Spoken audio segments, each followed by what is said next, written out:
Hiya, right, so what I want to go through today is a hip flexor stretch. So a stretch for the front of the hips to open up the front of the hips. I've had quite a few of you contact me recently about tight hip flexors, so I thought it'd be nice to post a video so everyone can give it a go, okay? Right, so the things that we're looking out for are tightness and pain through the front of the hip, which can cause low back pain. So what I'll show you is what happens when we get tight through our hip flexors.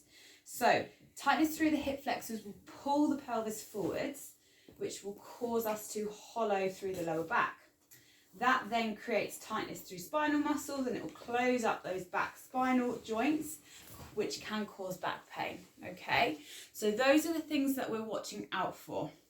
When we're riding, if we find that the thigh bone comes forwards or the knee joint starts to hinge and we lift the heel up, again, that can be because of tightness through the front of the hip, okay? So if we're struggling to get the thigh bone back, okay, and we're not able to drop heel down, lengthening through our legs and getting our leg back down and around our horse, it may be a tightness through the front of the hip, okay?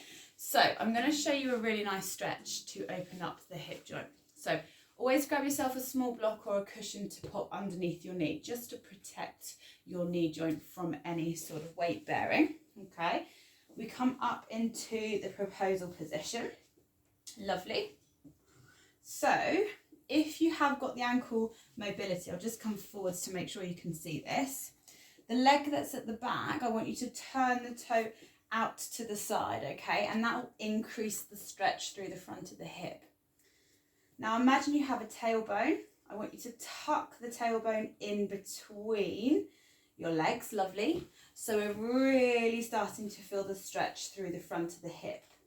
You can shift your body weight forwards, but don't be tempted, if I move my arms out of the way, to go really far forwards, which then hollows the lower back, because again, that's going to cause us some back pain, okay? So always tuck that tailbone, push the pelvis as far forward as you can without losing that control. Good, and you can progress it further by reaching up and over.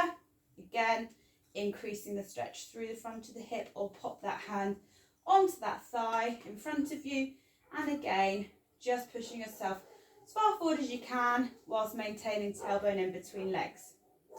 Awesome. So remember to always hold for 30 to 45 seconds. Remember, we count a lot quicker than actual time, so time yourself. Repeat both sides.